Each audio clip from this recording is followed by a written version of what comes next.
Hello everybody, my name is Bradley and today we're going to show you how our digital jungle tracking systems work. You probably remember that about a month ago I published a short invitation on YouTube, right? Where you had the opportunity to participate in a one-of-a-kind experiment.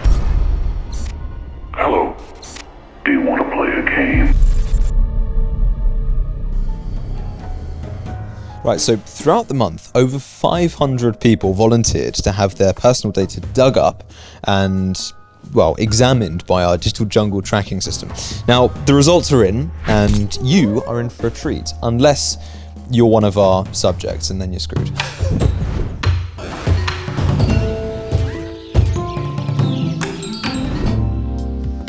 By the way, this video is purely educational in nature. I just want to basically explain how you can properly hide your information, and especially that could one day turn against you. I'm not a private detective, a police officer, or a secret agent, right? Contrary to popular belief. Therefore, I don't have access to special services, databases, information brokers, or even the YouTube and Facebook logs, right? But I will show you the techniques with which any investigation begins. I obviously wonder how close some of these assumptions that I'm going to make might be to real life. So please let me know in the comments, if you're one of our subjects, whether I'm right or wrong. However, I reckon I'm a pretty talented bloke, so let's see.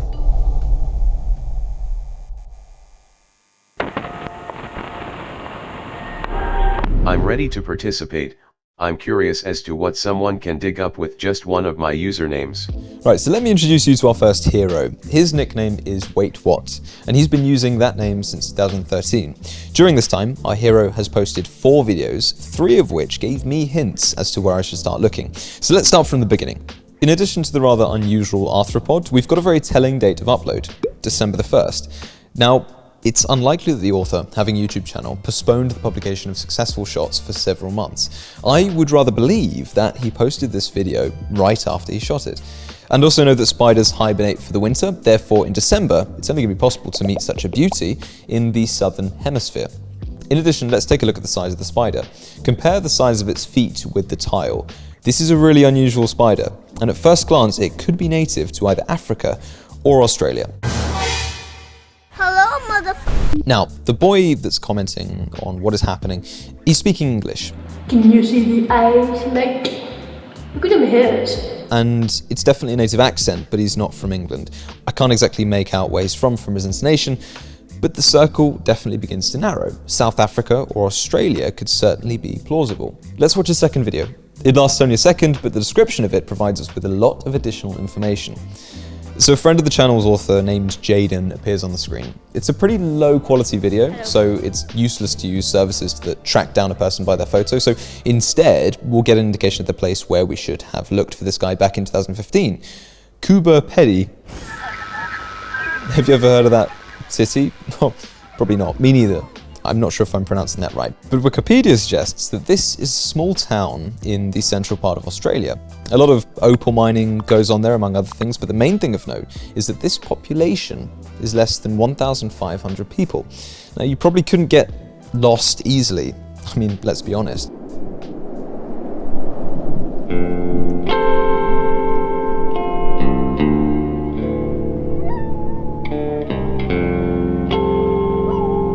Therefore, if I were a policeman, I would already be drafting messages to my Australian colleagues. Or more simply, you could just leave a message in a group on Facebook for this town's residents. All you need to do is come up with some beautiful story about finding a friend and leave his photo there, which we have. Surely somebody's going to respond. And finally, the third video only strengthened my faith in my search direction. This is a recording of the work of a Russian military radio station.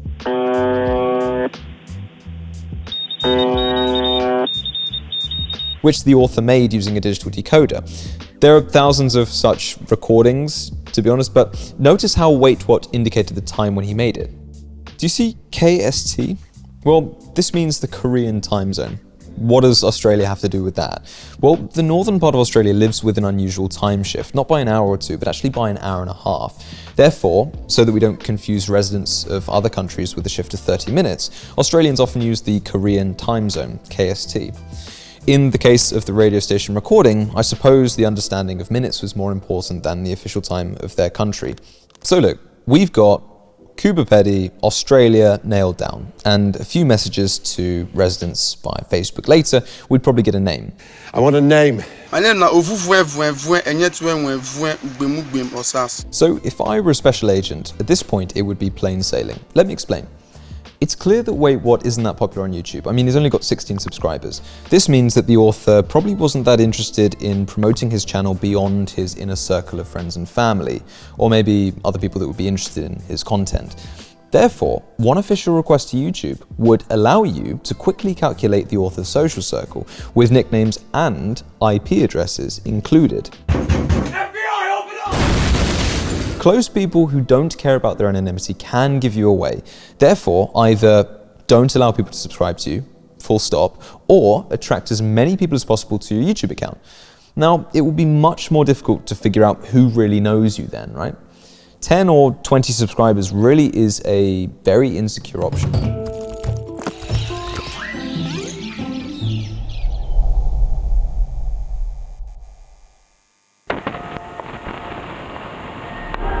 I'm ready to participate. Curious how much can you find?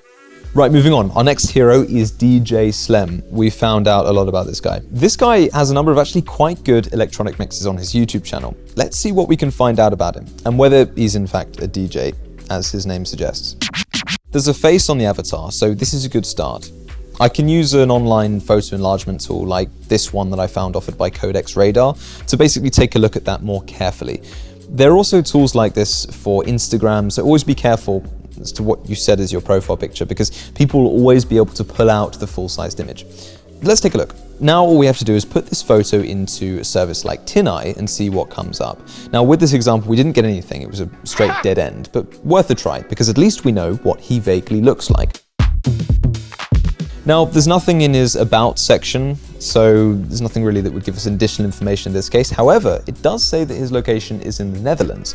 Now, this corroborates with the language he uses in his YouTube descriptions, Dutch. Now, obviously I don't speak Dutch, but all I had to do was use the detect language function on Google Translate, and you can do this in any language too, which is pretty neat stuff. So the next step here would be to Google everything we have on him. DJ Slem, Netherlands. And it looks like we get a website straight away. Let's take a look at all the tabs, and you can see that there's a link to his YouTube channel here, right? This is his website. And let's Google Translate this text here to find out what it means. So as you can see, at the time of publishing this website, he was 14. And to be honest, his music is quite good for a 14-year-old. I mean, check this out.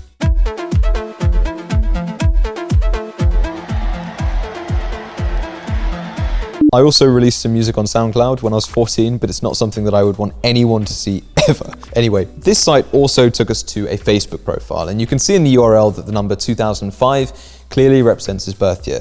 That would make sense too, as he was 14 when the site was made or uploaded, so now he must be 16. We've also got a phone number here, so if I were the police, it would be very easy to track him down from here. But we're not the police, so let's go back to his Facebook page. There really aren't that many likes at all here, so I'm guessing that these people would be his friends and family. And when we go to this post exactly, which has 3 likes, we can see that all of these people have exactly the same last name. And this guy, Mels, has a picture that's very recognizable. Yeah, that's the picture that was on the site next to the About Me segment. So this is our guy, Mels from Didam, aged 16. Hi, Mels. And remember, all of this data can be taken from a YouTube channel that does not show your real name, that just displays your photo and your country, so be careful. But hopefully, Mels, you get a bit more publicity for your YouTube channel and your music. Great stuff. Anyway, look, it's not the smartest idea to use the same nickname or pseudonym on different services, because it becomes much more of an identifying factor as opposed to an anonymizing one, right? And equally, you shouldn't get carried away with really unique nicknames.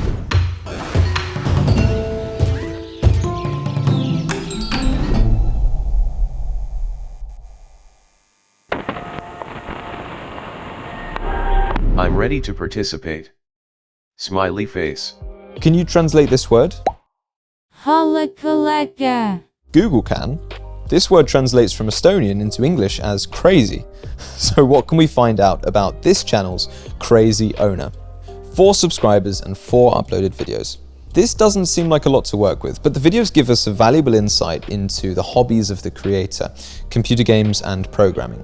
He clearly started a while ago with a harmless joke program that was written in Java, and after just 4 years, he was programming utility programs for Discord. Now, a good place to start with this guy would be gaming services. And I'll start, of course, with the largest gaming service in the world, Steam. You've just achieved first blood. And look, we've already found the Estonian madman. And we know that because the avatars match. But another country is already indicated here, Germany. And there's also a name. According to the Steam account, our hero's name is Leo. And most importantly, over the past couple of weeks, he has used Steam. And judging by his game time, he's been using it more than once. This means that Steam's logs can still contain data about his IP address, his exact usage time, and so on. Now, for the police, it would be really plain sailing from this point.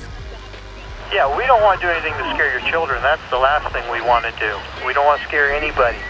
FBI, open up! Let me explain. If you're gaming, it's very unlikely that you'll opt to use a VPN. Most people want to optimize their internet speed, right? Not hinder it. That means it's very likely that Steam has accurate information about Hula Kula's IP address. But I wonder if I can find anything else about this guy. I mean, is he Estonian or German? Well, it would be possible to ask one of his 96 friends on Steam, but I'm going to check his name on other popular games and services. And I seemingly struck gold with this site for Minecraft skins, right? Check it out.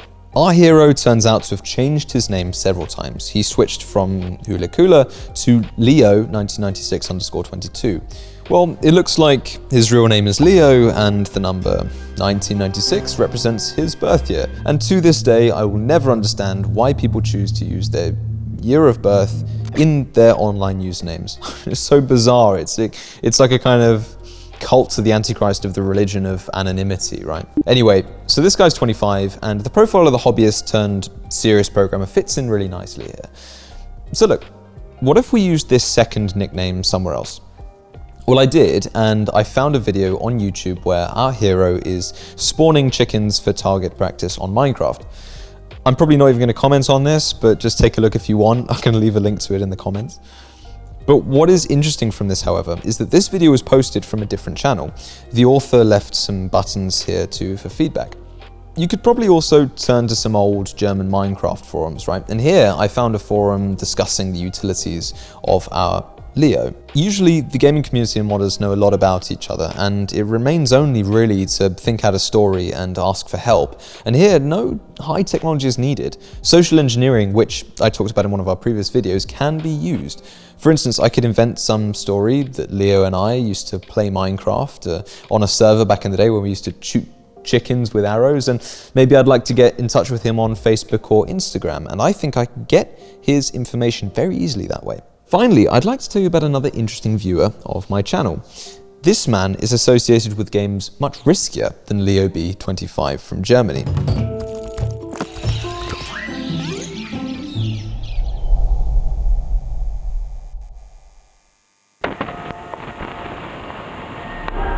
I'm ready to participate.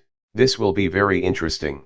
Grinning face with sweat. Do you guys know what binary options are? Well, my next hero not only knows, but is also ready to teach you how to make money on them. At least, Albert K claims that. Of the 4 videos on this channel, my attention was drawn to the very first one. This is not just a clip, but a recording of a live broadcast in which Albert demonstrated his abilities. And as in most of these streams, a lot of interesting things fell on record. Firstly, it immediately caught my eye that Windows has not been activated. I can't imagine such a problem would exist within a serious organization, and it's somewhat indecent to use pirated software at home, especially if you're trying to teach other people how to make money. But I'm not going to blame Albert for that, and I'm ready to write it off as a technical malfunction, right? We all make mistakes. I mean, look, he's clearly trying to legally sort out the problem with his friend Nico on Telegram. Or not, maybe he's just getting more pirated software. The resolution of this video is low, but it allows you to read our hero's full name in the title of one of his desktop documents. So this is clearly a gentleman named Albert. A quick Google later, and we found his MQL5 account with a matching picture. According to this profile, he's located in Vietnam. Interesting. And when we dig a little further, we can see we've got a LinkedIn result here confirming that he lives in Ho Chi Minh City and works as an English teacher. Perhaps he taught there as an expat. I would know I personally have taught as an English teacher expat. But Also, take a look at the other documents on the screen. There's a document in Korean. I wonder whether he traveled as an English teacher. I mean, it would make sense, right? So, I know his name and I went on Facebook and took a look. I found a guy with a similar name, but what's very interesting is that he has checked into a variety of different places in Asia. We've got South Korea and Cambodia, which, as you all know, borders Vietnam. I guess that this is our guy. But I had a real surprise waiting for me, so I decided to check this new name we've got on Facebook, this abbreviation, and I found him on VK. Now, this is a social network very similar to Facebook, almost exclusively used by Russians. Now, this profile tells us his date of birth, the 18th of April 1990, which is very probable considering that he checked into Daejeon in 2013. I'm assuming he worked there as an English teacher and he'd have to be at least 18 to get that working visa. It would make even more sense to assume that at this point he'd be in his early 20s. Now, the VK lead allowed us to find the data of two people who communicated with Albert. Yevgeny, a trader from the Urals, and Alexei, both Russian. Now, surely these guys could tell us some more information about our hero, right?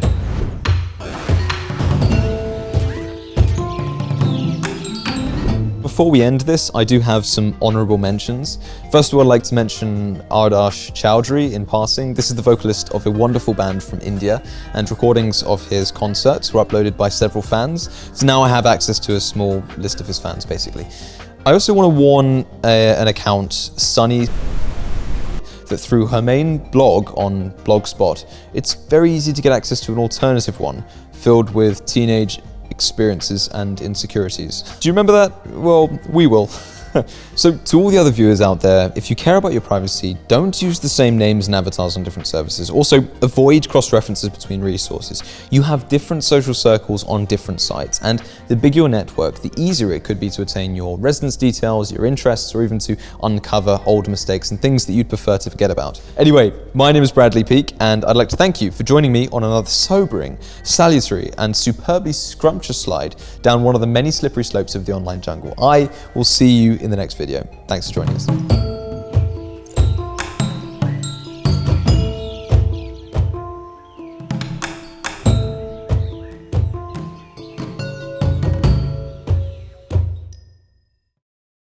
By the way, guys, this was obviously really surface level stuff. We have the tools and expertise to go far deeper. So if you do like this, we're more than happy to do a part 2 where we include a lot more of you in a longer video. So please do let us know by liking, commenting, sharing our video, and obviously subscribing. Thanks a lot for joining us.